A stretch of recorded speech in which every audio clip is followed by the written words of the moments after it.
Hello everyone, बहुत बहुत स्वागत है आप सभी स्टूडेंट्स का इस न्यूज़पेपर इनिशिएटिव में। जैसा कि आप जानते हो, यहाँ पर हम हिंदू द न्यूज़पेपर को कॉम्प्रिहेंसिवली डिस्कस करते हैं, लेकिन उसी के साथ साथ इंडियन एक्सप्रेस के एक्सप्लेन्ड और इकोनॉमी पोर्शन को भी डिस्कस करते हैं।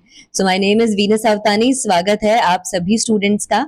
अगर आप डेली अपडेट्स के लिए एंड वीडियोस के बारे में और भी इन्फॉर्मेशन है, मेरे वीडियोस के पीडीएफ्स वगैरह, अगर उनके बारे में और आप इन्फॉर्मेशन लेना चाहते हो एंड कॉन्स्टेंटली टच में रहना चाहते हो, तो आप टेलीग्राम ग्रुप को भी ज्वाइन कर सकते हो, जिसका लिंक डिस्क्रिप्शन में प्रोवाइडेड है वीडियो के। तो चलिए स्टार्ट करते हैं हमारे इस डिस्कशन को।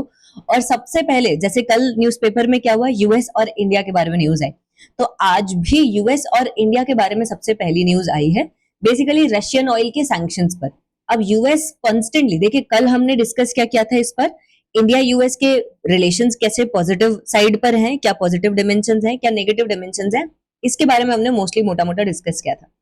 बट यहाँ पर सोचने वाली बात यह भी है कि कैसे US as a global hegemon, because एक टाइम पर यूएस ग्लोबल हेजमन था, लगभग 1990 से लेकर 2007 के जो फाइनेंशियल क्राइसिस आया था, ग्लोबल फाइनेंशियल क्राइसिस, तब तक।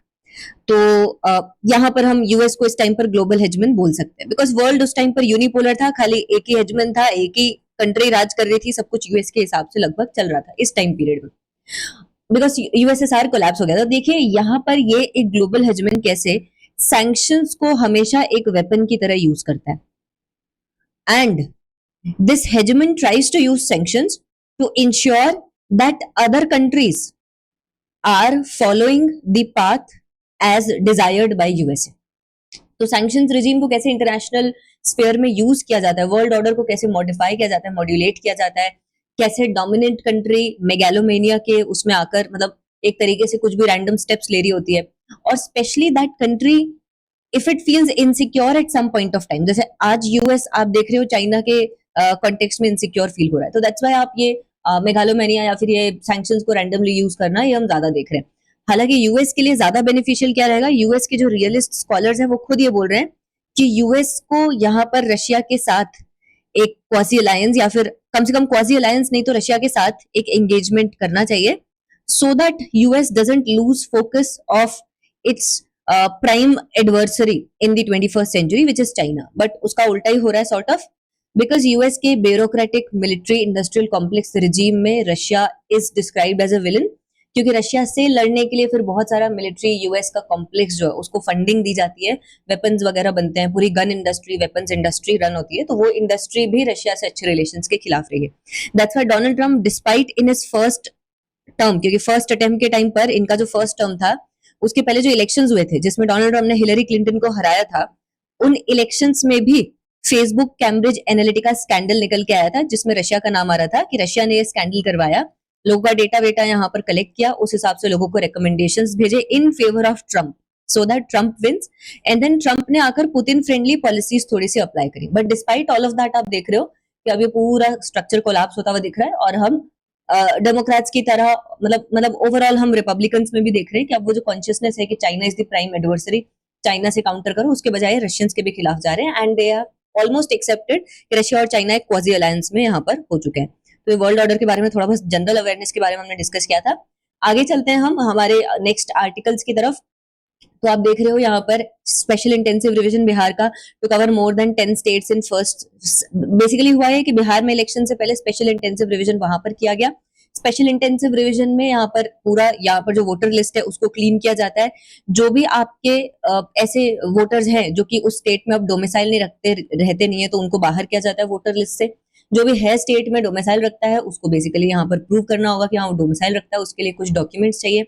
अब इसमें आधार डॉक्यूमेंट नहीं है, बिकॉज आधार आपके सिटीजनशिप का प्रूफ नहीं होता, ये आपको पता होगा, बट हाँ बाकी कुछ डॉक्यूमेंट्स हैं बहुत सारे ऐसे। तो जैसे बिहार में स्पेशल इंटेंसिव रिवीजन हुआ है, बेस्ड ऑन दैट एक्सपेरिमेंट अब ये बाकी 10 स्टेट्स में भी किया जाएगा। अब इसको आप लिंक कर सकते हो जीएस पेपर 2 के टॉपिक इलेक्शन से, और इलेक्शंस में भी इलेक्टोरल रिफॉर्म्स से। कौन कौन से इलेक्टोरल रिफॉर्म्स हमें चाहिए, देखिए इलेक्टोरल रिफॉर्म्स के मल्टीपल कंपोनेंट्स होते हैं, 1996 से पहले, 1996 के बाद और 1996 में। ये इलेक्टोरल रिफॉर्म्स की डिस्कशन बहुत प्रोमिनेंटली की गई है, आपको लक्ष्मीकांत ताऊ की बुक में भी मिल जाएगी। But other than this, electoral reforms के मल्टीपल पार्ट्स हैं, जैसे कि फंडिंग में रिफॉर्म्स होना, क्रिमिनलाइजेशन वगैरह को कम करना, है ना। इसी के साथ साथ यहाँ पर प्रोसेस वगैरह को क्लीन करना, फ्री एंड फेयर इलेक्शंस हो सके। तो ऐसे मल्टीपल इलेक्टोरल रिफॉर्म्स के पार्ट्स हैं कि कौन कौन से लेवल पर इलेक्टोरल रिफॉर्म्स कर सकते हैं। एक इलेक्शन कमीशन के लेवल पर भी इलेक्टोरल रिफॉर्म्स कर सकते हैं। इलेक्शन कमीशन में जो अपॉइंटमेंट्स होती है, बेस्ड ऑन दैट 2023 में इससे रिलेटेड एक लेजिस्लेशन भी आया अनूप कुमार बरनवाल जजमेंट के बाद, एंड दैट्स व्हाई एक सेंट्रल लेवल पर कमेटी भी बिठाई जाती है। इस कमेटी के बेस पर इसमें पीएम होते हैं, एक और कैबिनेट के मिनिस्टर होते हैं, और उसके अलावा ऑपोजिशन मिनिस्टर होते हैं। Based on that election commission में अपॉइंटमेंट्स की जाती है। बट ये वाला जो स्पेशल इंटेंसिव रिवीजन वाला, ये बेसिकली प्रोसेस में जो रिफॉर्म चाहिए, प्रोसेस में जिस तरीके से यहाँ पर रिफॉर्म हुआ है, मतलब उसके बारे में बेसिकली, और कौन कौन से स्टेट्स रहेंगे, असम, तमिलनाडु, केरला, पुडुचेरी वगैरह, वेस्ट बंगाल वगैरह, ऐसे बहुत सारे जो आप देख रहे हो। तो एक कॉन्फ्रेंस वगैरह में अनाउंस हुआ है, ये बेसिकली आता रहेगा और इसके बारे में हम डिटेल्स डिस्कस करते रहेंगे। मैं एक्सपेक्ट कर रही हूँ कि कल इस पर कोई एडिटोरियल भी आएगा, बट एनीवेज आगे चलते हैं, आगे और देखते हैं यहाँ पर क्या क्या टॉपिक्स हैं। Bombay high court sets up panel to protect Sanjay Gandhi park from encroachments. Basically आप इसको इन्वायरमेंट में लिख सकते हो कि कैसे जुडिशरी एक एक्टिव रोल प्ले करती है, not just in overall PIL और judicial activism, but in environmental activism as well. तो जीएस पेपर 2 से भी रिलेटेड है, जीएस पेपर 3 से भी रिलेटेड है। संजय गांधी पार्क में इंक्रोचमेंट्स हो रहे हैं बॉम्बे तरफ, तो ये मतलब ऐसे ही जस्ट टू मेंशन समथिंग, तो आप इसको कहीं ना कहीं कनेक्ट कर सकते हो। Piyush Goyal hopes for India US trade deal in near future. ये तो हमारे कॉमर्स मिनिस्टर है, तो obviously India US trade deal expect करेंगे इसी, बाकी वो इंडिया की डिप्लोमेसी पर डिपेंड करता है कि हमारी ट्रेड डील होगी या नहीं होगी ऑब्वियसली। इसके अलावा Modi to participate in ASEAN meet virtually drops Malaysia travel part, क्योंकि आसियान समिट होने वाली है 47 आसियान समिट अक्टूबर 26 को, तो काफी पास में है, अभी कुछ ही दिन में होने वाली है। आसियान 10 मेंबर कंट्रीज हैं बेसिकली, और इनमें कौन कौन आता है? म्यांमार आता है, Laos, Thailand, Cambodia, Vietnam, Singapore, Malaysia, Indonesia, Brunei Darussalam और फिलीपींस। ये 10 कंट्रीज हैं, आसियान में आती है। इनमें से 5 ने मिलकर आसियान बनाया था। कब बनाया था? 1967 के आसपास। उस टाइम इंडिया को भी इनवाइट किया था कि आ जाओ, लेकिन इंडिया ने डिनाई कर दिया था at that point of time. क्यों डिनाई कर दिया था? क्योंकि इंडिया को लगा था कि ये यूएस लेड ब्लॉक है उस टाइम पर, और India non alignment obviously follow करता था। नॉन अलाइनमेंट हमारे एस्टेब्लिशमेंट में आ चुका था बहुत पहले ही, सो दैट्स व्हाई हमने मना कर दिया था। बाकी आसियान नेशंस धीरे धीरे काफी ज्यादा राइज हुए। इनमें से कुछ कंट्रीज हैं जैसे कि आप यहाँ पर देख ही रहे हो, इंडोनेशिया है, फिलीपींस है, थाईलैंड है।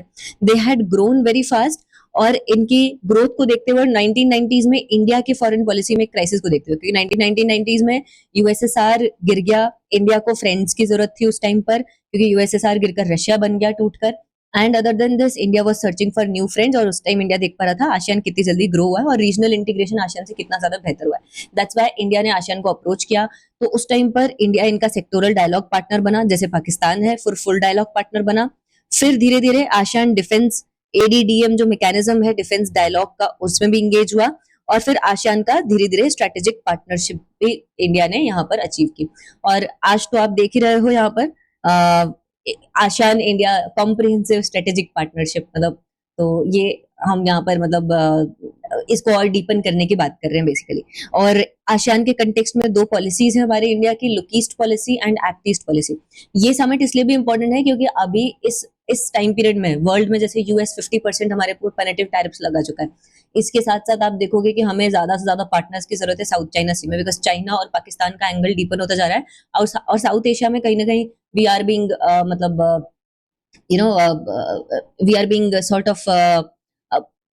we are being sort of encircled by Pakistan and China. So that's why इस कॉन्टेक्स्ट में इंपॉर्टेंट भी है। और इसमें इंडिया की 2 पॉलिसीज रही हैं। 1990s में एक लुक ईस्ट पॉलिसी रही है, और उसके बाद नरसिम्हा राव गवर्नमेंट के टाइम पर आई थी। इसमें लुक ईस्ट पॉलिसी में क्या था? ट्रेड रिलेशंस, इकोनॉमिक एंगल पर ज्यादा फोकस करना है। उसके बाद मोदी जी के टाइम पर 2014 के आसपास एक्ट ईस्ट पॉलिसी आई। एक्ट ईस्ट पॉलिसी में हमने क्या डिसाइड किया कि हम इकोनॉमिक एंगल पर तो ध्यान देंगे, साथ साथ में स्ट्रेटेजिक एंगल पर भी ध्यान देंगे, स्ट्रेटेजिक एरियाज पर भी फोकस करेंगे।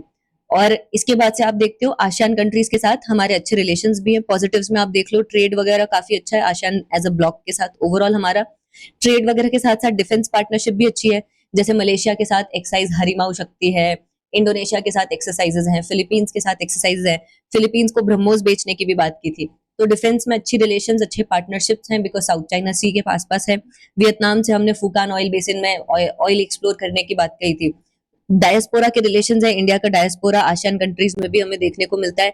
इंडिया का इफेक्ट काफी देखने को मिलता है। इंडोनेशिया में बाली अकेला एक हिंदू टेम्पल है, हमारे टेम्पल्स है, जावा में बोरबुडोर टेम्पल है, इंडोनेशिया में, कंबोडिया में हमारा टेम्पल है ना। तो कंबोडिया में तो काफी है वैसे, और कंबोडिया इनके लिए लड़ता भी है। एनीवेज, तो ये आप देखोगे बहुत सारे ऐसे कल्चरल रिलेशंस हैं, डायस्पोरा के रिलेशंस है, साइंस एंड टेक में इन्वेस्टमेंट्स और रिलेशंस हो सकते हैं, अच्छे से पार्टनरशिप हो सकती है, क्योंकि आसियान है, अगेन टेक्नोलॉजी में काफी ज्यादा इनका भी हाथ है। एंड इनमें से कुछ कंट्रीज जैसे सर्विस सेक्टर में जो अच्छी है, जैसे फिलीपींस हुआ, थाईलैंड हुआ, इनके साथ हम थोड़ा बहुत कोलैबोरेशन भी कर सकते हैं इन टर्म्स ऑफ टूरिज्म वगैरह। बाकी कंट्रीज जैसे वियतनाम वगैरह, इनके साथ कंपटीशन भी है टेक्सटाइल में, बट हम भी इनकी कैपेसिटी बिल्डिंग में हेल्प करते हैं काफी एक्सटेंड तक। बुद्धिज्म के रिलेशंस हैं, बुद्धिज्म को प्रमोट किया जा रहा है। नेगेटिव्स भी आसियान के साथ काफी सारे नेगेटिव्स ये है, जैसे आसियान ने रीजनल कॉम्प्रिहेंसिव इकोनॉमिक पार्टनरशिप में यहाँ पर हमें एक तरीके से प्रेशराइज ही किया था कि आरसीईपी में इंडिया पार्ट बने और इंडिया उसमें आए और आसियान कंट्रीज को इससे ज्यादा फायदा हो। ऑलमोस्ट चाइना के साथ मिलकर उन्होंने ऐसे किया था, लेकिन we didn't agree to it. ये सब है। साथ साथ में आसियान कंसर्न भी है कि साउथ चाइना सी में ऐसी जो बड़ी कंट्रीज हैं, इंडिया, ऑस्ट्रेलिया, यूएसए, जापान, ये सब आके क्वाड वगैरह बना रही है, फिर ऑकस बना रही है अलग से यहाँ पर, ऑस्ट्रेलिया, यूके, यूएसए, तो ये सब आसियान की सेंट्रलिटी को इंडो पैसिफिक में कहीं ना कहीं अंडरमाइन करता है। ऐसे इनके कंसर्न्स भी है बहुत सारे। तो ये हमने देखा। बाकी ऑपोजिशन वाले बोल रहे हैं कि हम ट्रम्प से कॉर्नर ना हो, इसलिए आसियान समिट को स्किप कर रहे हैं, but how much of that is true, that is still to be seen. Try services to get systems platforms for 79,000 crore rupees. ये डिफेंस के बारे में। देखिए, डिफेंस में इंडिया ने काफी सारे रिफॉर्म्स किए हैं। डिफेंस एक्विजिशन काउंसिल है, जिसे डिफेंस मिनिस्टर यहाँ पर चेयर करते हैं, उन्होंने अप्रूव किया है कि हम कैपिटल एक्विजिशन प्रपोजल 79,000 करोड़ के अप्रूव करते हैं, जिससे कि हमारी आर्मी, नेवी, एयरफोर्स की ऑपरेशनल जो हमारी स्ट्रेंथ है, कैपेबिलिटीज हैं, वो बढ़ेंगी। ऐसे प्लेटफॉर्म्स, ऐसे सिस्टम्स जो हैं जिससे लिथेलिटी, मोबिलिटी, इंटेलिजेंस गैदरिंग वगैरह ये सब अच्छा हो, ये सब हम यहाँ पर करेंगे। और इसके लिए आर्मी ने यहाँ पर एक्सेप्टेंस ऑफ नेसेसिटी दिखा दी है, बेसिकली आर्मी के लिए डीएसी ने। और यहाँ पर ये Nag missile system, MK2 NAMIS ground based ELINT, यानी कि इलेक्ट्रॉनिक इंटेलिजेंस बेस्ड सिस्टम जो होता है, और GBMES और हाई मोबिलिटी व्हीकल्स वगैरह, ये सब अप्रूव किए। तो ये हमें पता होना चाहिए थोड़ा बहुत क्या होता है। देखिए, वैसे तो जो नाग मिसाइल है ना, that is air to surface. जैसे जनरली ये मिसाइल जो होती है, ये एंटी टैंक मिसाइल है। एयर टू सरफेस भी क्या, इसका एक वेरिएंट एयर टू सरफेस है, but otherwise Nag is anti tank missile, जो कि टैंक वगैरह को उड़ाने में हेल्प करेगी। ऐसी अलग अलग मिसाइल्स हैं। इनकी स्टार्टिंग इंडिया की अगर इंडिजिनस मिसाइल्स की बात करो तो 1980s में एक प्रोग्राम आया था, integrated guided missile development programme, DRDO में। उस टाइम पर डॉक्टर एपीजे अब्दुल कलाम, जो बाद में जाकर प्रेसिडेंट बने, उनकी लीडरशिप में इसको लॉन्च किया गया। और तब ये मिसाइल्स आई थी, जैसे आकाश आई, पृथ्वी आई, नाग आई, त्रिशूल आई, है ना, और अग्नि आई। तो ये सब इस प्रोग्राम के पार्ट थे, जिसमें से अगर आप आकाश की बात करो तो that is surface to air missile. Prithvi की बात करो तो सरफेस टू सरफेस है, सरफेस से ही लॉन्च होगी, सरफेस पर ही जाएगी। नाग की बात करो तो एंटी टैंक है। नाग का ये एक वेरिएंट है, हेलिना, हेलीकॉप्टर बेस्ड नाग, जो कि हेलीकॉप्टर से लॉन्च होता है, यानी air to surface anti tank missile है। त्रिशूल की बात करो, Trishul is also very important, surface से ही लॉन्च होती है। अग्नि की बात करो, अग्नि सरफेस टू सरफेस है, बट अग्नि इज अ बैलिस्टिक मिसाइल जिसकी रेंज बहुत बढ़िया है। जैसे पृथ्वी की रेंज, पृथ्वी 1 2 3 4 की काफी रेंज कम है, जैसे 200 300 किलोमीटर, 400 किलोमीटर, 700 किलोमीटर, ऐसी रेंज है। बट अग्नि की फर्स्ट जनरेशन, अग्नि की रेंज 1000 किलोमीटर के आसपास है, सेकेंड की 2000 किलोमीटर के आसपास है, थर्ड की 3000 किलोमीटर से 4000 किलोमीटर के बीच में, इस टाइप से चलता है। एंड अग्नि 5 जो है वो इंटरकॉन्टिनेंटल बैलिस्टिक मिसाइल्स हैं, जिसमें न्यूक्लियर वेपन को भी हम यहाँ पर लगा सकते हैं, न्यूक्लियर वॉरहेड को भी, यानी कि ये न्यूक्लियर वेपन को भी ड्रॉप कर सकती है, and that to intercontinental ballistic, यानी 5000 किलोमीटर की ज्यादा के रेंज का है। वैसे ये आप NAMIS देख रहे हो, है ना, ये NAMIS आर्मी की जो एबिलिटी है to destroy enemy armoured vehicles, bunkers वगैरह, उसको बहुत ज्यादा स्ट्रेंथन करेगा। और उसी के साथ साथ ये जो GBMES है, ये बेसिकली इलेक्ट्रॉनिक इंटेलिजेंस को यहाँ पर अप्रूव करेगा। तो ये थोड़ा बहुत प्रीलिम्स के हिसाब से चीजें हमें पता होनी चाहिए, तो ये हमने थोड़ा बहुत डिस्कस कर लिया। बाकी ये CLRTS है, बेसिकली एयरफोर्स के लिए autonomous take off and landing होता है इसका, navigation, target detection, payload delivery capabilities, ये सब यहाँ पर कर सकता है। So that is there. थोड़ा बहुत हमने देख लिया यहाँ पर क्या क्या है। बाकी डीआरडीओ के बहुत सारे यहाँ पर ड्रोन है, जिनके बारे में आपको पता होना चाहिए। डीआरडीओ का लक्ष्य ड्रोन है, नेत्र ड्रोन है, पंछी ड्रोन है।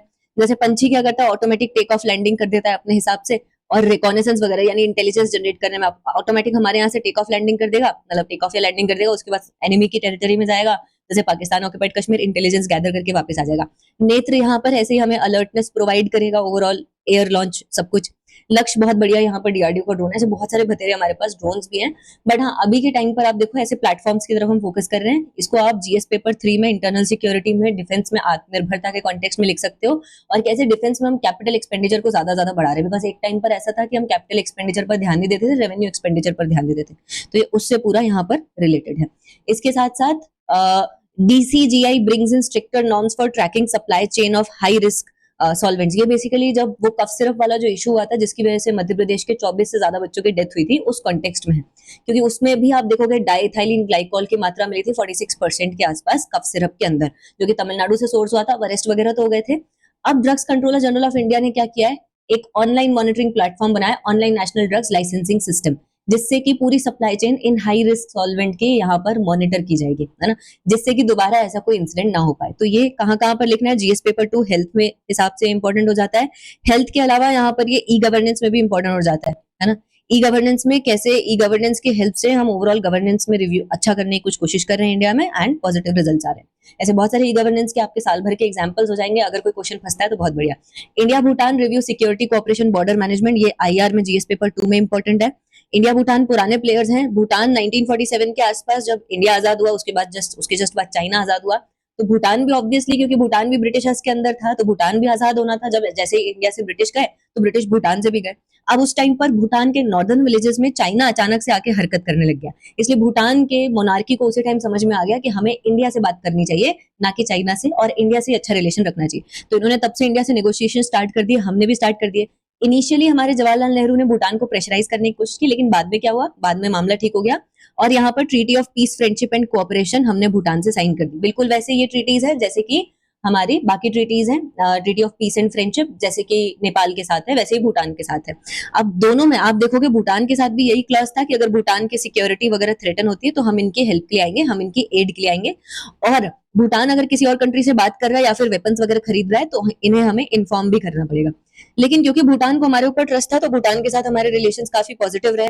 सिक्योरिटी वगैरह में हमारे असम के United liberation front of Assam वाले जो इंसर्जेंट्स हैं, ये सारे लोग हैं, और बहुत सारे जो ऐसे गुंडे हैं, अगर ये भूटान चले जाते थे तो भूटान हमें सिक्योरिटी कॉपरेशन में भी हेल्प करता था।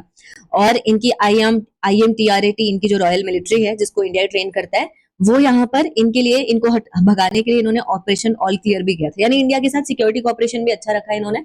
ट्रेड वगैरह है, क्योंकि भूटान का ज्यादातर ट्रेड इंडिया पर ही डिपेंडेंट है, because again Bhutan like Nepal is landlocked, तो इंडिया पर ही इनकी डिपेंडेंसी है फूड के लिए, फ्यूल के लिए, एसेंशियल्स के लिए। बहुत सारा इनका डायस्पोरा इंडिया आता है, मतलब जैसे हमारा डायस्पोरा यूएस जाता है तो ऐसे भूटानीज लोग यहाँ आते हैं।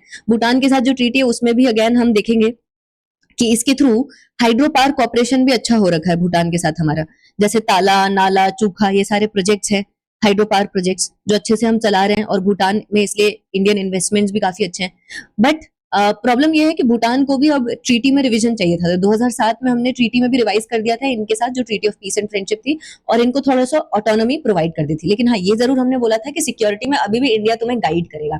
तो इन दैट कॉन्टेक्स्ट इंडिया की अभी भी रिस्पॉन्सिबिलिटी इंडिया लेता है नेट सिक्योरिटी प्रोवाइडर की, और स्पेशली भूटान के कॉन्टेक्स्ट में सिक्योरिटी देने की भी। दैट्स वाई जब डोकलाम हुआ था, है ना, डोकलाम एक प्लेट्यू है इंडिया, भूटान और चाइना के बीच में, बेसिकली 3 ट्राई जंक्शन पॉइंट पर, भूटान की जस्ट वेस्टर्न बॉर्डर की तरफ। सो ये जो प्लेट्यू है, इस तरफ चाइना अचानक से आके इंफ्रास्ट्रक्चर बनाता है, तो इंडिया अपनी बॉर्डर क्रॉस करके भूटान की बॉर्डर तरफ जाता है, क्योंकि भूटान के बॉर्डर से जस्ट सटा हुआ है डोकलाम, और वहां पर जाकर भूटान की बॉर्डर पर खड़ा हो जाता है, सो दैट चाइनीज फोर्सेस के साथ एक स्टैंड ऑफ करे, और इस तरीके से डोकलाम स्टैंड ऑफ के जस्ट पास वाला हमारा जो सिलीगुड़ी कॉरिडोर है, जिसे चिकन स्नेक कॉरिडोर बोलते हैं, उसे भी बचा सके। तो हम इस तरीके से यहाँ पे एक्शंस लेते हैं, और इसलिए हम इंडिया भूटान वाले अब सिक्योरिटी कॉपरेशन को रिव्यू भी करेंगे, क्योंकि चाइनीज प्रेशर अब बढ़ता जा रहा है। वैसे तो इंडिया की 700 किलोमीटर की आप देख रहे हो, 699 किलोमीटर की बॉर्डर है, किस किस कंट्रीज के साथ है ये भी थोड़ा सा प्रीलिम्स के हिसाब से ध्यान रखना। वेस्ट बंगाल है, असम है, सिक्किम है, अरुणाचल प्रदेश है। ऑब्वियसली बात है, सिक्किम इस तरफ है, वेस्ट बंगाल नीचे है, फिर असम है, फिर अरुणाचल प्रदेश है। बाकी हमारी जो मनास, संकोश, ये सारी रिवर्स है, ये भी भूटान वगैरह से आती है, तो ये सारे भी थोड़े बहुत फैक्ट्स ध्यान रखिएगा। बाकी मेंस के हिसाब से, आईआर के हिसाब से मैंने आपको चीजें बताई दी। बाकी लाइफ आफ्टर मस्टेक्टोमी, ये that's not important for UPSC. Basically जिन महिलाओं को ब्रेस्ट कैंसर होता है, उनकी ब्रेस्ट वगैरह रिमूव करनी पड़ती है। अब उसमें रिकंस्ट्रक्शन हो सकता है, लेकिन इससे कॉन्फिडेंस इफेक्ट नहीं होना चाहिए ऐसी सर्जरी से, और इंसान की मर्जी के हिसाब से, उसकी कंसेंट के हिसाब से उसका रिकंस्ट्रक्शन करवाना चाहिए, सब चीजों का ये सब यहाँ पे लिखा हुआ है। Not that important for exam, तो आगे चलते हैं। इसके अलावा ये जो आज आर्टिकल है शशि थरूर वाला, यूएनएट 80 वाला, ये मैं स्किप करवा रही हूँ, बिकॉज ये सेम आर्टिकल कल इंडियन एक्सप्रेस में आया था बच्चा लोग, और ये हमने डिटेल में वहां पे डिस्कस किया है, तो इसलिए इसको हम स्किप करवा रहे हैं। इसके साथ साथ immunity of international organizations in no free press, देखिए ये जीएस के किसी पर्टिकुलर टॉपिक से मैं इसको लिंक तो नहीं कर पा रही हूँ, पीएसआईआर वालों के लिए तो लिंक है ही सही, पेपर 2 सेक्शन ए में वर्ल्ड ऑर्डर के हिसाब से, बट जीएस के हिसाब से एज सच अगर मैं इसको लिंक नहीं भी कर पाऊं तो भी थोड़ा बहुत मैं इसको बता देती हूँ कि एग्जैक्टली है क्या, कभी काम आ जाए, भूले बिसरे कभी भी, तो आपको यहाँ पर थोड़ा सा बस ध्यान रखना हो, ज्यादा नहीं। तो यहाँ पर हम देखते हैं immunity of international organisations and no free pass. ये बोला क्या है कि देखो इंटरनेशनल ऑर्गेनाइजेशन है कौन कौन सी, जैसे यूएन है, सार्क है, यूरोपियन यूनियन है, ये अलग अलग कंट्रीज में काम करती है, किसी एक कंट्री में तो काम करती नहीं है। तो क्या कौन सी कंट्री के कोर्ट के रूल्स इनके ऊपर अप्लाई होंगे ये नहीं पता। जैसे कोई बंदा इस ऑर्गेनाइजेशन को छोड़ता है, इनका एम्प्लॉय, तो उसके ऊपर कहाँ के रूल्स अप्लाई होंगे। अगर उस एम्प्लॉय का एक्सप्लॉइटेशन हुआ है ऑर्गेनाइजेशन में रहते time, mental exploitation let's suppose, तो वो कौन सी कोर्ट में जाएगा, कोई क्लैरिटी नहीं है। ज्यादातर कंट्रीज इस बात पे अग्री ही नहीं करती हैं कि ये इंटरनेशनल ऑर्गेनाइजेशन का जुरिस्डिक्शन हमारी कोर्ट यहाँ पे हैंडल करेगी, क्योंकि कौन ही यूएन से जबरदस्ती दुश्मनी लेगा।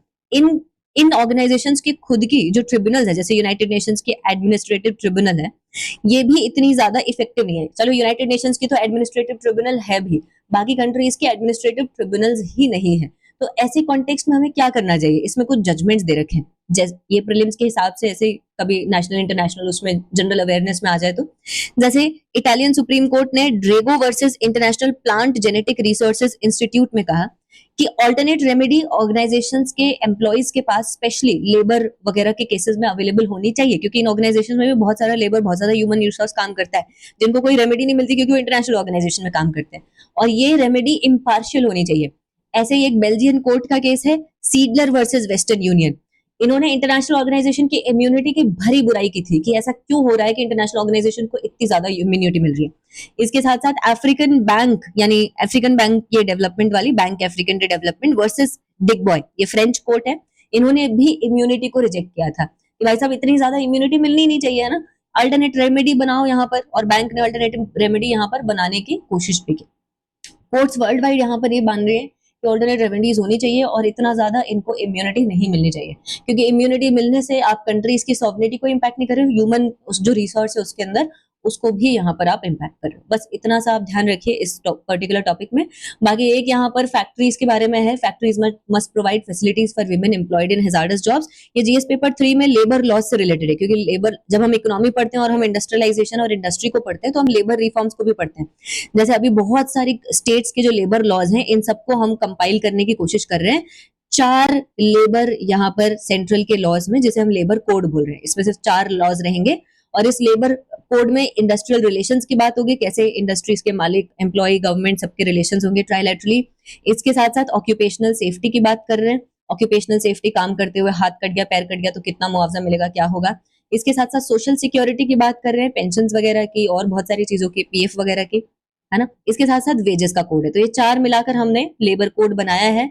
अब इसी कॉन्टेक्स्ट में क्या हुआ है, तमिलनाडु ने, तो तमिलनाडु गवर्नमेंट ने प्रपोज किया है कि ऐसे 20 ऑपरेशन है जिनको डेंजरस कहा जाता है, वहां हम विमेन को अलाउ करेंगे।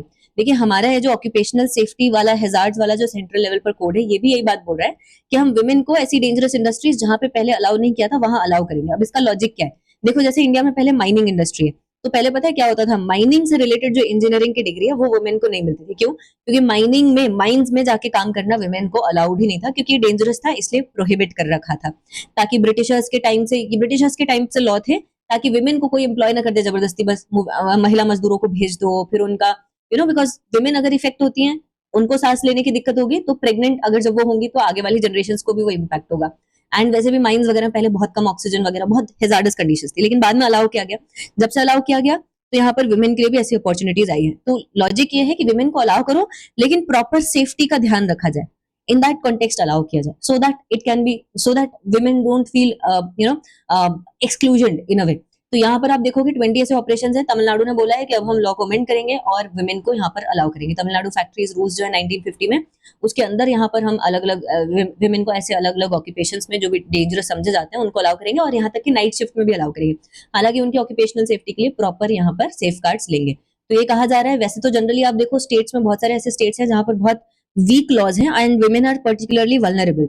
ऐसी बहुत सारी इंडस्ट्रीज हैं जो कि यहाँ पर आपको दिखाई जा रही है, जैसे कि मैंगनीज, यहाँ पर पेस्टिसाइड्स वगैरह, बेंजीन के यूज होता है, फायरवर्क्स वगैरह, मैच फैक्ट्रीज वगैरह। लेकिन हाँ, लीगल बैरियर एक पहला स्टेप हो सकता है कि हम विमेन को अलाउ करें, और इसके साथ साथ ऑक्यूपेशनल सेफ्टी में भी एक तरीके से इक्वालिटी तो लाया सही, लेकिन साथ साथ इक्विटी भी लाए प्रॉपरली। यहाँ पर अगर नाइट शिफ्ट हो रही है तो उनकी सेफ्टी एंड सिक्योरिटी को भी हम प्रायोरिटाइज करते हुए ये सब करें। इसके साथ साथ should India take global leadership on climate change, इसके बारे में ये टॉपिक है बेसिकली, क्लाइमेट चेंज पर लीडरशिप का क्यों, क्योंकि ब्राजील के बेलेम में कॉन्फ्रेंस ऑफ पार्टीज 30 अनाउंस होने वाली है। देखिए हुआ क्या है, पूरे वर्ल्ड में जो क्लाइमेट कॉन्फ्रेंसेस हैं, इन दैट कॉन्टेक्स्ट 1972 में पहली बार यूनाइटेड नेशंस की लीडरशिप के अंदर United Nations conference on environment and development हुई थी स्टॉकहोम में, स्वीडन में। और इसकी 20th एनिवर्सरी मनाने के लिए 1992 में रायो डे जेनेरियो में अर्थ समिट हुई। और इस अर्थ समिट के टाइम पर यह डिसाइड किया गया कि हम United Nations framework convention on climate change बनाएंगे, और उसके बाद से कॉन्फ्रेंस ऑफ पार्टीज यानी सारे मेंबर्स यूएनएफसीसीसी के वो हर साल मिलेंगे। और इस कॉन्टेक्स्ट में क्योटो में मिले थे 1997 में, कोपेनहेगन में इसके बाद मिले थे 2009 के आसपास, इसी तरीके से पेरिस में मिले थे 2015 में, उसके बाद अलग अलग कंट्रीज में मिले हैं, वॉर्सो हो गया और अलग अलग कंट्रीज में, और फिर कजाकिस्तान में भी मिले अभी बकू वगैरह में, और अभी बेलेम में मिलने वाले हैं। लेकिन इस कॉन्टेक्स्ट में हो क्या रहा है, देखिए यूएस विड्रॉ कर रहा है क्लाइमेट चेंज लीडरशिप से, यूएस पेरिस डील से 2 बार विड्रॉ कर चुका है ऑलमोस्ट डोनाल्ड ट्रंप की लीडरशिप के अंदर। यूरोपियन यूनियन भी अब पुराने अपनी कमिटमेंट से धीरे धीरे विड्रॉ कर रहा है। पहले यूरोपियन यूनियन बहुत एक्टिव था क्लाइमेट एक्टिविज्म में। बाकी जो गरीब देश हैं बहुत सारे साउथ के, वो तो वैसे भी लीडरशिप यहाँ पर कर नहीं पाएंगे, तो बचा कौन लीडरशिप के लिए? India China. लेकिन इंडिया चाइना को यहाँ पर सिर्फ प्रिंसिपल्ड वे में लीडरशिप नहीं करनी पड़ेगी। इस पूरे डिस्कशन में ये निकल के आया था कि प्रिंसिपल्ड प्लस प्रेगमेटिक वे में इंडिया और चाइना जैसी कंट्रीज को यहाँ पर क्लाइमेट लीडरशिप पर्टिकुलरली इंडिया को करनी पड़ेगी, which is effective as well, which takes care of the common people, है ना। इसका ये भी मतलब है कि हम टेक्नोलॉजी में और स्किलिंग में ज्यादा ध्यान दें, जिससे कि हमारे पास ज्यादा टेक्नोलॉजी आए, हम उन टेक्नोलॉजीज को आगे ग्लोबल साउथ डेवलपिंग कंट्रीज की तरफ ट्रांसलेट करें और स्किल्स वगैरह डेवलप करें। हमारे पास इंडिया में स्पेशली आज के टाइम में काफी कैपेसिटी है। जैसे प्राइवेट सेक्टर है, अडानी ग्रुप, रिलायंस, अडानी यहाँ पर ग्रीन हाइड्रोजन में बिल्कुल पीछे पड़े हुए हैं। नेशनल ग्रीन हाइड्रोजन मिशन में भी बड़ा कंट्रीब्यूट कर रहे हैं। ग्रीन हाइड्रोजन में हमने वो सोनेपत में ट्रेन चला दी ग्रीन हाइड्रोजन पर, है ना। कार्बन प्राइसिंग वगैरह हम यहाँ पर कर सकते हैं इन इंडस्ट्रीज के साथ मिलके। इंडिया का पावर सेक्टर भी आप देखो बड़े भयंकर तरीके से रिजॉल्व हो रहा है। एक टाइम पर 2014 में हमारे पास 2 गीगावाट की सोलर पावर प्रोडक्शन की कैपेसिटी थी, आज ये 100 गीगावाट से ज्यादा है, 118 गीगावाट की अकेले सोलर पावर प्रोडक्शन की कैपेसिटी, अभी 2 दिन पहले डेटा आया था, राइट। तो ये आप देखो इस कॉन्टेक्स्ट में इंडिया की और बहुत सारी स्कीम्स, जैसे सोलर पैनल्स के थ्रू हम फार्मर्स को इरिगेशन प्रोवाइड करने की कोशिश कर रहे हैं पीएम कुसुम के अंदर, है ना। रूफटॉप्स के हम कैपेसिटी प्रोवाइड करने की कोशिश कर रहे हैं, रूफटॉप्स में भी हम 75,000 का इंसेंटिव दे रहे हैं स्कीम्स के अंदर। कोल्ड आप देखो हमारे यहाँ पर एग्रीकल्चर में कोल्ड स्टोरेज चेंज हो सकती है, जो कि पावर्ड हो सकती है overall with the help of solar energy, क्योंकि कोल्ड स्टोरेज की भी जरूरत है और सोलर एनर्जी की कैपेसिटी को बढ़ाने की जरूरत है। तो ये आप देखो इस तरीके से इंडिया यहाँ पर काम कर सकता है यहाँ, so that it can work very well to provide a climate leadership and to be a विश्व गुरु in climate leadership। तो ये जीएस पेपर 3 इन्वायरमेंट में कैसे क्लाइमेट लीडरशिप और कैसे इन्वायरमेंटल कंजर्वेशन की तरफ इंडिया स्टेप ले सकता है, लीडरशिप ले सकता है। जीएस पेपर 2 में बेसिकली इंडिया की लीडरशिप, इंडियन फॉरेन पॉलिसी, इन सब में यहाँ पर इंपॉर्टेंट हो जाता है, राइट। इसके साथ साथ हम आगे चलते हैं और यहाँ पर डिस्कशन करते हैं how do monsoon affect Tamil Nadu. यहाँ पर मुल्ला पेरियार डैम के बारे में देखिए। मुल्ला पेरियार डैम एक ऐसा डैम है जो ब्रिटिश टाइम पीरियड पर बनाया गया। अब ब्रिटिश टाइम पीरियड पर आपको पता है कि केरला नहीं था। केरला हमारे पास जो स्टेट था वो 2 एरियाज को मिलाकर बना। यहाँ पर अगर आप देखो, मैं इंडिया का रफ मैप बनाया है, तो ये नॉर्दर्न केरला में जो यहाँ पर नॉर्दर्न केरला की कोस्ट है ना, इसको, और सदर्न केरला यानी कि ट्रावेनकोर रीजन, नॉर्दर्न केरला यानी कि मालाबार कोस्ट। मालाबार में आपको पता है मोप्लाज वगैरह, मुस्लिम पॉपुलेशन काफी है, और सदर्न केरला में ट्रावेनकोर वगैरह, यहाँ पर बहुत सारे टेम्पल्स, इडिकी और बहुत सारे ऐसे डिस्ट्रिक्ट्स हैं। तो इनमें से ये सारे रीजन आप देखोगे तो ये ब्रिटिशर्स के अंदर धीरे धीरे आए, बट एक जो मद्रास वाला जो पूरा एरिया है यहाँ पर, ये ब्रिटिशर्स के अंदर काफी जल्दी आ चुका था, and this was in control of British and this was a presidency. तो जब मुल्ला पेरियार डैम यहाँ पर बनाया गया था, ये ऑलमोस्ट ट्रावेनकोर और ये मद्रास के बीच में, सो ड्यूरिंग दिस टाइम हमने क्या डिसाइड किया था ब्रिटिशर्स के टाइम पीरियड पर कि 99 ईयर्स की लीज यहाँ पर प्रोवाइड होगी तमिलनाडु स्टेट को to run the Mulla Periyar dam, to have operational control of Mulla Periyar dam. इसलिए मुल्ला पेरियार डैम, इसका जो लोकेशन है वो केरला में है, बट इसका कंट्रोल किसके पास है? तमिलनाडु के पास आज के टाइम में। और फिर ये मालाबार और ट्रावेनकोर बाद में 7th constitutional amendment act, states reorganisation act जो आया था, basically 7th constitutional amendment act आया 1956 में, based on that states reorganisation act आया, लेजिस्लेशन आया, बेस्ड ऑन दैट यहाँ पर दोनों एरियाज मालाबार ट्रावेनकोर को कंबाइन करके हमने केरला बनाया। उसके अंदर केरला के अंदर मुल्ला पेरियार डैम है, बट उसका कंट्रोल किसके पास है, लीज किसके पास है? तमिलनाडु के पास। अब इन दोनों के बीच में लड़ाई होती रहती है ना, कि मुल्ला पेरियार डैम पे केरला बोलता है कि मुल्ला पेरियार डैम का स्ट्रक्चर सेफ नहीं है, लेकिन तमिलनाडु बोलता है कि नहीं स्ट्रक्चर सेफ है। केरला वाले बोलते हैं बहुत पुराना है, क्रैक्स आ चुके हैं, रिफॉर्म करो, सुधारो, लेकिन तमिलनाडु बोलता है नहीं चलाने दो। तमिलनाडु बोलता है इसकी हाइट में और इसका पानी जो है इसका और ज्यादा कैपेसिटी में रखे। केरला सुप्रीम कोर्ट पहुंच जाता है, बोलता है नहीं नहीं, अगर इसकी ज्यादा कैपेसिटी रहेगी इससे पानी टूटेगा, ये बांध, इससे पानी जो होगा, डिस्ट्रक्शन जो होगा वो हमारी तरफ आएगा। तो तमिलनाडु में अब आप देखते हो कि जब विंटर सीजन आने वाला है, जैसे अभी वाला सीजन है, तो अभी क्या होगा, जो साउथ वेस्ट मानसून इंडिया में आया वो पूरा रिट्रीट कर चुका है, अक्टूबर आ गया, अक्टूबर में पूरा रिट्रीट कर देता है, फिर अक्टूबर हीट आती है, फिर विंटर्स शुरू होती है। लेकिन तमिलनाडु में ज्यादातर बारिश होती है कौन से मानसून से, नॉर्थ ईस्ट मानसून से, है ना। ये जो रिट्रीटिंग मानसून है, यही retreating monsoon bay of Bengal से पानी लेकर यहाँ तमिलनाडु में छोड़ता है। तो इस टाइम पीरियड पर तमिलनाडु के बहुत सारे ऐसे साउथ के रीजन है, मदुरई वगैरह, बहुत भयंकर बारिश उनमें पड़ती है। एंड इसी टाइम पर मुल्ला पेरियार डैम में पानी की कैपेसिटी फुल हो जाती है, क्योंकि पूरा मानसून का सीजन खत्म हुआ, पानी भर गया। अब अगर मुल्ला पेरियार के गेट्स खोले जाते हैं तो मुल्ला पेरियार से केरला में भी फ्लडिंग होगी और तमिलनाडु के बहुत सारे रीजन में भी फ्लडिंग होती है। एंड इसकी वजह से प्रोलॉन्ग रेनफॉल तो हो रही है, लेकिन ऐसी ऐसी जो पानी है इसकी वजह से दिक्कत क्या होता है, इनकी जो एग्री लैंड है, देखिए तमिलनाडु में भी बहुत सारी ऐसी प्रोडक्टिव एग्री लैंड है, इस तरफ यहाँ पर साउथ में मुल्ला पेरियार डैम से जहाँ पे पानी छोड़ा जाता है, इस तरफ मदुरई वगैरह के डिस्ट्रिक्ट है जहाँ पर बहुत अच्छा सब कुछ उगता है। और ये डिस्ट्रिक्ट ऑलमोस्ट पंडियन जो किंगडम था पुराना संगम रीजन वाला, उसके बिल्कुल कोर पर थे। तो इससे एग्रीकल्चर पे ज्यादा पानी छोड़े जाने से क्या होता है कि जो प्लांट्स की जड़ें हैं वो सड़ जाती हैं, the roots are rotted here. इसके साथ साथ जो पूरा अब पानी आएगा डैम से, तो जितना भी फर्टिलाइजर पेस्टिसाइड आपने डाला होगा सॉइल में होगा, वो सारा रन ऑफ में हो जाएगा, मतलब वो वेस्ट ही गया ऑलमोस्ट।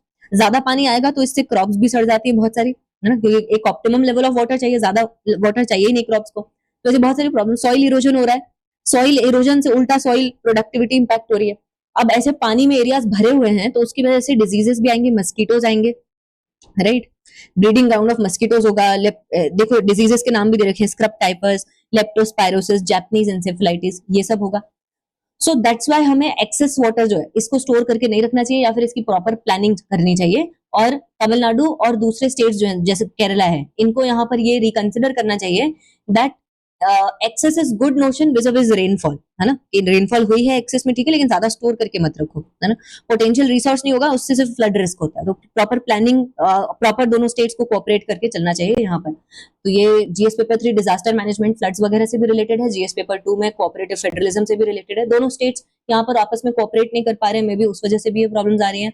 कैसे एग्रीकल्चर वगैरह में इंपैक्ट होता है, जीएस पेपर 3 इकोनॉमी में वाटर वगैरह की ऐसी कैपेसिटी से, डैम्स वगैरह से, ये सब इसमें भी आता है, क्योंकि पानी वगैरह as a major input in agriculture use होता है। उसकी पूरी प्रॉपर प्लानिंग मैनेजमेंट एग्रीकल्चर में लिख सकते हैं, यहाँ से आप इस टॉपिक को जोड़ सकते हो। इसके साथ साथ ये जो स्टबल बर्निंग वाला टॉपिक है, ये बेसिकली ये बता रहा है कि देखिए स्टबल बर्निंग को मेजर करने के लिए हम स्पेस टेक्नोलॉजी का यूज कर रहे हैं, है ना, कि कितनी स्टबल बर्निंग हुई। क्योंकि पंजाब एंड हरियाणा स्टेट्स में क्या होता है कि स्टबल जो है, जो राइस उगाया जाता है खरीफ सीजन में, और उसके बाद इस स्टबल को, यानी कि राइस का जो रेमनेंट है ग्राउंड से जो जुड़ा हुआ है, इसको जलाते हैं। क्योंकि पंजाब में ऐसे एक्ट्स हैं कि आपको जैसे ही आपका खरीफ सीजन खत्म होता है, बहुत जल्दी से आपको ये राइस के सारे प्लांट्स को हटाने हैं, और फिर जल्दी से आपको अगला रबी सीजन वाला क्रॉप उगाना है। ये एक्ट है, प्रॉपर लॉ है। अगर आपने ज्यादा डिले किया, है ना, ज्यादा देरी की, तो ज्यादा पानी उन क्रॉप्स को लगेगा, तो इस वजह से स्टेट में पानी की कमी होगी, इसीलिए ऐसा लॉ बनाया गया। तो उस वजह से फार्मर्स जल्दी जल्दी स्टबल को हटाने के लिए उसको जला देते हैं, स्टबल बर्निंग कर देते हैं। अब यही जो धुआं है ये उड़कर दिल्ली की तरफ आता है, क्योंकि अभी विंटर्स के टाइम पीरियड में नॉर्थ वेस्ट, हमारे पास नॉर्थ वेस्ट जो सब ट्रॉपिकल वेस्टर्ली जेट है वो चलता है, तो उस जेट के इन्फ्लुएंस में ये सारा दिल्ली की तरफ आता है। अब दिल्ली का जो एरिया है वो प्लेन एरिया है, और वहां पर वैसे भी विंटर्स की वजह से टेम्परेचर इन्वर्जन आ चुका है, ये सी से बहुत दूर है, तो इसलिए यहाँ इस एरिया में मॉडरेटिंग इफेक्ट भी नहीं होता, और इन सारे ज्योग्राफिकल रीजंस की वजह से ये एयर यहीं पर ट्रैप हो जाती है और एयर पोल्यूशन कॉज करती है। इसको मेजर करने के लिए हम स्पेस का यूज कर रहे हैं, जैसे स्पेस टेक्नोलॉजी का, जैसे satellite data Punjab remote sensing sensor से ऐसा बता रहे हैं कि स्टबल बर्निंग के इंसिडेंट्स में ओवरऑल कमी आई है। जैसे 2023 में इंसिडेंट्स 37,000 के आसपास थे, 2024 में आते आते 11,000 हो गए। लेकिन ये आर्टिकल बोल रहा है कि नहीं नहीं ऐसा नहीं अब क्या होता है ना कि ये आप पॉजिटिव पॉइंट में लिख सकते हो जीएस पेपर 3 एयर पोल्यूशन में, बट अगर आपको नेगेटिव क्रिटिसाइज करना है, अगेन बिकॉज हिंदू तो क्रिटिसिज्म करेगा इसे, तो यहाँ पर अलग लॉजिक दे रखा है, उसको भी देख लेते हैं। बेसिकली यहाँ पर ये कहा जा रहा है कि स्पेस से सिर्फ इतना पता चलता है, स्पेस की जो सैटेलाइट है वो उस जगह पर कुछ समय के लिए यहाँ पर आएगी, है ना। ऐसा नहीं है कि पूरी टाइम वो आपकी जो सैटेलाइट है वो आएगी, वो कुछ टाइम पीरियड के लिए ही यहाँ पर वो आएगी, ऐसा नहीं है कि पूरे टाइम के लिए आएगी। सो दैट्स वाई आपको जो डेटा मिलेगा वो दिन में कुछ घंटों का मिलेगा, एंड दैट्स वाई वो प्रॉपर डेटा नहीं होगा। जो पहले से यहाँ पर बर्निंग हो गई उसका डेटा स्पेस वाले कैप्चर नहीं करेंगे। तो ऐसी बहुत सारी चीजें हैं, ऐसी बहुत सारी प्रॉब्लम्स हैं जो कि स्पेस टेक्नोलॉजी से स्टबल बर्निंग को कैप्चर करने से आ सकती है, तो प्रॉपर एक्यूरेट डेटा नहीं मिलेगा। एक्यूरेट असेसमेंट्स के लिए हमें फायर डेटा को थर्मल ऑप्टिकल सैटेलाइट ऑब्जर्वेशंस के साथ इंटीग्रेट करके और उसको भी ग्राउंड सिस्टम वेरिफिकेशन से वेरीफाई करके यहाँ पर प्रॉपरली लाना होगा। तो ये साइंस एंड टेक में भी ये आप पॉइंट लिख सकते हो, स्पेस टेक्नोलॉजी के एप्लीकेशंस में क्या लिमिटेशंस है, क्या इसको और लोकल एरिया में कर सकते हैं वगैरह वगैरह, और जीएस पेपर 3 में भी लिख सकते हो, एग्रीकल्चर में भी, इन्वायरमेंट में भी, राइट। तो ये ओवरऑल इसमें आपको काम आ जाएगा, पोल्यूशन से रिलेटेड भी ये टॉपिक यहाँ पर जुड़ता है। अगले हम यहाँ पर चलते हैं आगे के आर्टिकल्स की तरफ, और इसके आगे के आर्टिकल्स की तरफ हम चलते हैं, सो दैट ज्यादा हम डिस्कशन कर सके कॉम्प्रिहेंसिवली। एक्सप्लेन्ड सेक्शन की तरफ हम बढ़ रहे हैं इंडियन एक्सप्रेस के, बट आई डोंट थिंक कि आज के पेपर में एक्सप्लेन सेक्शन में कुछ यूपीएससी रेलेवेंट था, बट लेट्स सी अगर कुछ होगा तो। जैसे ये चाइना का जीडीपी वाला, अब ये जनरल अवेयरनेस के हिसाब से हम यहाँ पर इसको डिस्कस कर लेते हैं कि देखो चाइना में क्या होता है ना, कि चाइना में बहुत लंबे टाइम पीरियड तक इकोनॉमी को कैसे बूस्ट किया गया। इकोनॉमी को बूस्ट अगर गवर्नमेंट करना चाहती है तो गवर्नमेंट के पास दो रास्ते होते हैं। जैसे इस बार निर्मला सीतारमन ने बजट के अनाउंसमेंट पर किया कि 12 लाख तक आपको इनकम टैक्स मुफ्त मिल जाएगा, या तो इस तरीके से आप इकोनॉमी में ऐसे आप बूस्ट करो। इससे इकोनॉमी कैसे बूस्ट होगी, लोगों को ज्यादा इनकम टैक्स देना नहीं पड़ेगा, तो लोगों के पास जो पर्सनल डिस्पोजेबल इनकम है, टैक्स वैक्स काट के जो हर एक व्यक्ति के पास इनकम बचती है वो अच्छी बची।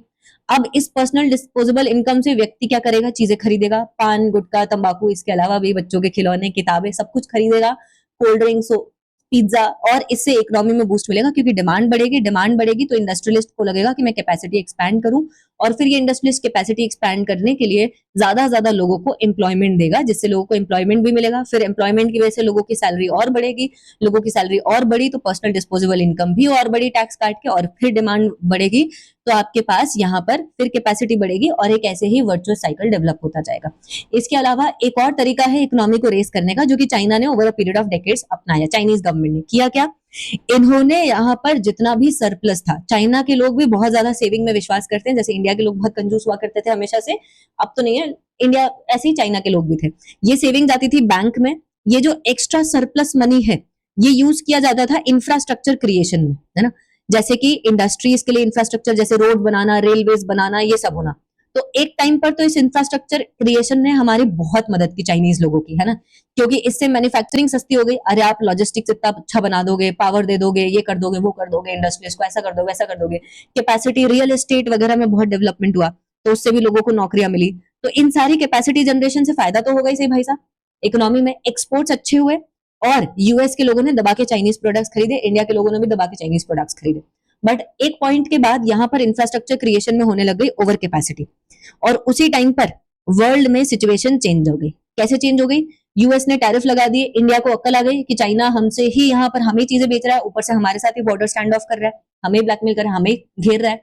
तो हमने यहाँ पर इनका ये जो मैन्युफैक्चर्ड प्रोडक्ट्स है वो थोड़ा कम कर दिए खरीदना, एंड इसके साथ में जो ओवर कैपेसिटी थी, उस ओवर कैपेसिटी की वजह से अब क्या हुआ, रियल एस्टेट में क्राइसिस आ गया, और बहुत सारे एरियाज में क्राइसिस आ गया। एंड क्राइसिस आया तो अब उस क्राइसिस से निपटे कैसे, कोई तरीका ही नहीं है उस क्राइसिस से निपटने का, क्योंकि अब क्या होगा, लोग ज्यादा अपने एसेट्स को बेचेंगे, है ना कि खरीदेंगे, तो इससे जॉब लॉस और ज्यादा होगा। तो अब क्या हुआ, अभी रिसेंट टाइम पीरियड में चाइनीज गवर्नमेंट ने इसका नया तरीका निकाला, बोला व्हाइट गुड्स जो है, जैसे इलेक्ट्रॉनिक्स, फ्रिज, टीवी, मिक्सर, ये सब जूसर, है ना, जितनी ऐसी चीजें, उसमें हम सब्सिडी देंगे। तो लोगों ने क्या किया, लोग गए दुकानों में, बहुत सारे व्हाइट गुड्स जो इनको चाहिए थे वो सारे खरीद लिए। अब खरीद लिए तो उससे कुछ फायदा ही नहीं होगा ना, क्यों नहीं होगा, क्योंकि वो लोगों ने ये सोच के खरीदा कि चलो गवर्नमेंट सब्सिडी दे रही है तो 4 साल 5 साल 10 साल का मेरा काम हो गया, अब फिर से डिमांड डाउन, है ना। तो मतलब कहने का मतलब क्या है, अगर आपको डिमांड अच्छी चाहिए तो पहली बात तो आपको कंजम्पशन बेस्ड डिमांड रखनी पड़ेगी। कंजम्पशन किस चीज का, व्हाइट गुड्स का नहीं, फास्ट मूविंग कंज्यूमर गुड्स का, पान तंबाकू गुटखा पिज्जा चिप्स वगैरह। जैसे चिप्स इंसान आज खाएगा 4 दिन बाद फिर खाएगा, रेस्टोरेंट में डोसा खाने जाएगा दोबारा जाएगा। प्लास्टिक के टॉयज हैं, हर बार खरीदेगा, बच्चों के लिए हर साल खरीदेगा जब तक बच्चे बड़े नहीं, मतलब overall fast moving consumer goods में आपको ध्यान देना पड़ेगा, और इसके लिए आपके पास यूथ की पॉपुलेशन भी अच्छी होनी चाहिए। चाइना के साथ ये भी प्रॉब्लम हो गई, है ना, दोनों आर्टिकल्स यही बात कर रहे हैं जो मैंने आपको समझा दी। यूथ ही नहीं, अब चाइना में एजिंग हो रही है, 1 चाइल्ड पॉलिसी थी चाइना की बहुत डेकेड्स तक, एजिंग की वजह से अब ये दिक्कत आ गई कि अब डिमांड ही नहीं बढ़ रही है, राइट। तो ये सारे प्रॉब्लम्स हमें देखने को मिल रहे हैं। बाकी एक सारंदा सैंक्चुरी के बारे में है, ये भी सुप्रीम कोर्ट में गया है, तो इन्वायरमेंटल लिटिगेशन, जुडिशरी का रोल इन्वायरमेंट में, जीएस पेपर 3, जीएस पेपर 2, उससे आप जोड़ सकते हो। बेसिकली यहाँ पर सारंदा झारखंड और ओडिशा के बॉर्डर पर है, तो झारखंड गवर्नमेंट इसको सैंक्चुरी डिक्लेयर नहीं करना चाहती थी, हालांकि इसको सैंक्चुरी डिक्लेयर किया जाना था एज पर लॉज, क्योंकि यहाँ पर ये जो पूरा एरिया है, ये आप देखोगे कि वाइल्ड लाइफ प्रोटेक्शन एक्ट के पहले यहाँ पर ये जो पूरा एरिया था, इसको सारंदा फॉरेस्ट को सैंक्चुरी नोटिफाई कर दिया गया था, है ना। तो यहाँ पर इसको वाइल्ड लाइफ सेंचुरी की तरह डीम किया जाना चाहिए, बट नहीं किया गया। तो एनजीटी यहाँ पर एक पिटिशनर ने एनजीटी को अप्रोच किया था और ये कहा था कि सारंदा को इको सेंसिटिव जोन बनाओ, और एनजीटी ने रिकॉग्नाइज किया कि हाँ सारंदा में शोरिया रोबस्टा यानी साल फॉरेस्ट जो है इंडिया के मतलब बहुत सारे ऐसे एरियाज हैं जहाँ पे ये साल फॉरेस्ट शोरिया रोबस्टा इनके बहुत सारे यूजेस है मिलते हैं। तो एनजीटी ने बेसिकली रिकॉग्नाइज किया कि हाँ यहाँ पर ये रिपोजिटरी है, और इसलिए 2022 में ऑर्डर भी किया झारखंड गवर्नमेंट को कि कंसिडर किया जाए। फिर झारखंड गवर्नमेंट दोबारा अभी सुप्रीम कोर्ट गई, तो यहाँ पर सुप्रीम कोर्ट ने नोटिफाई किया, बोला कि झारखंड गवर्नमेंट नोटिफाई करे और इस फॉरेस्टेड एरिया को यहाँ पर इस तरीके से सेंचुरी की तरह डिक्लेयर करे, वाइल्ड लाइफ सेंचुरी की तरह डिक्लेयर कर देंगे तो यहाँ पर एक्स्ट्रा प्रोटेक्शन देनी पड़ेंगे। Wild life sanctuary national park से अलग होता है, टाइगर रिजर्व से भी अलग होता है, प्रीलिम्स के हिसाब से ध्यान रखना है। वाइल्ड लाइफ सेंचुरी में कोर एरियाज होते हैं और कोर एरियाज के बाहर के बफर एरियाज भी होते हैं, है ना। नेशनल पार्क बेसिकली किसी न किसी एक पर्टिकुलर स्पीशीज के लिए बहुत बार अनाउंस कर दिए जाते हैं, बट वाइल्ड लाइफ सेंचुरी में आप देखोगे सारे ही स्पीशीज को कहीं ना कहीं प्रोटेक्शन मिलता है। हालांकि नेशनल पार्क में जो भी कीस्टोन स्पीशीज होती है जिसको प्रोटेक्शन प्रोवाइड किया जा रहा है, उसके अलावा और भी बहुत सारी स्पीशीज बच जाती है। जैसे टाइगर को प्रोटेक्ट करोगे तो और बहुत सारी स्पीशीज का कंजर्वेशन ऑटोमेटिकली हो जाएगा, क्योंकि टाइगर एक कीस्टोन स्पीशीज है और प्रेडेटर स्पीशीज है, टॉप प्रेडेटर है। ऐसे ही आप देखोगे यहाँ पर जो सारंदा फॉरेस्ट है इनमें एलिफेंट्स हैं, फोर हॉर्न एंटीलोप्स हैं, स्लॉथ बियर है। स्लॉथ बियर अगेन कभी ना कभी पूछ सकते हैं स्लॉथ बियर का, क्योंकि मैंने प्रीलिम्स में कहीं ना कहीं ऑप्शंस में देखे हैं ऐसे इस टाइप के। टाइगर्स तो ऑब्वियसली है ही सही, है ना। तो यहाँ पर हम देखते हैं कि wild life institute of India के असेसमेंट्स के हिसाब से यहाँ पे डिटोरेशन हुआ है, तो ये पूरा होना चाहिए।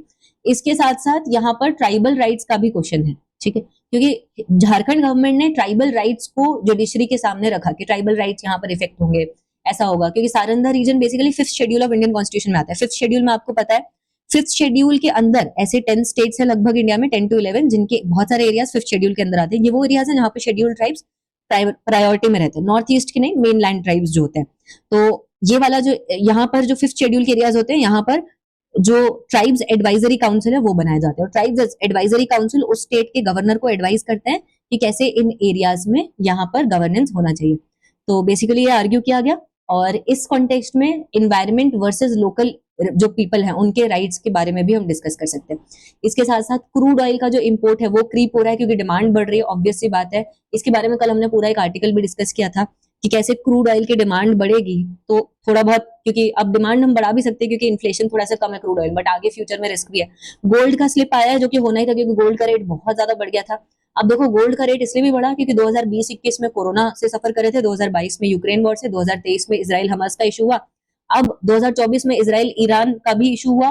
तो 2025 में जाते जाते अब वो पूरा यहाँ पर राइज हुआ, लेकिन फिर अब दोबारा फॉल होने लगी, क्योंकि डिमांड बहुत ज्यादा बढ़ गई। किसी भी चीज का जब बहुत ज्यादा बढ़ता है और आगे लोग उसको खरीदने वाले नहीं होते, तो ऑब्वियसली उसका प्राइस डाउन जाता है। तो गोल्ड में यही हुआ। बट अभी के लिए आप सारे स्टूडेंट्स के लिए और आप सारे देखने वालों के लिए एक एडवाइस ये है कि आप सिल्वर में इन्वेस्ट कर सकते हो। मतलब सिल्वर का भी वैसे बड़ा ही है धनतेरस वगैरह की वजह से, बट ऑफकोर्स यहाँ पर सिल्वर में हमें फ्यूचर में गोल्ड के कंपेरिजन में ज्यादा प्रॉफिट देखने को मिल सकता है। बाकी जियोपॉलिटिकल रिस्क जो है वो they are a threat to cross border payments. Obviously geopolitical risk होंगे तो क्रॉस बॉर्डर पेमेंट्स में हमें रिस्क देखने को मिल सकते हैं। तो ये पेमेंट्स विजन डॉक्यूमेंट जो आया आरबीआई का 2025 का, उसके हिसाब से ऐसा बताया गया। तो ये दैट्स फाइन, क्योंकि यूपीआई बेस्ड पेमेंट तो हमारे बढ़ी रहे, अगर कुछ रिस्क होगा भी तो हम हैंडल कर लेंगे, क्योंकि इंडिया के क्रॉस बॉर्डर पेमेंट्स काफी रॉबस्ट है। तो ये था हमारा आज का एनालिसिस। आपके लिए बहुत बहुत धन्यवाद, बहुत बहुत शुक्रिया। अगर अच्छा लगे तो जरूर कमेंट कीजिएगा, बताइएगा और क्या आपको चाहिए, बिकॉज बहुत सारे और वीडियोस मेरी पाइपलाइन में हैं, बट ऑफ कोर्स अभी मुझे उनको अपलोड करना बाकी है। तो मैं आपको कॉन्स्टेंटली गाइड करती रहूंगी। तो आप टेलीग्राम ग्रुप पर जुड़ सकते हैं, और टेलीग्राम ग्रुप पर जुड़ेंगे, नीचे वीडियो के डिस्क्रिप्शन में लिंक है, लिंक पर क्लिक करके आप टेलीग्राम ग्रुप पर जुड़ सकते हैं। टेलीग्राम ग्रुप पर आप जाएंगे तो वहां पर आपको मेरा टेलीग्राम का पर्सनल हैंडल भी दिख जाएगा ग्रुप के थ्रू, तो वहां पर भी आप कॉन्टैक्ट कर सकते हैं for guidance and mentorship also. तो थैंक यू सो मच, बहुत बहुत धन्यवाद, बहुत बहुत शुक्रिया, थैंक यू।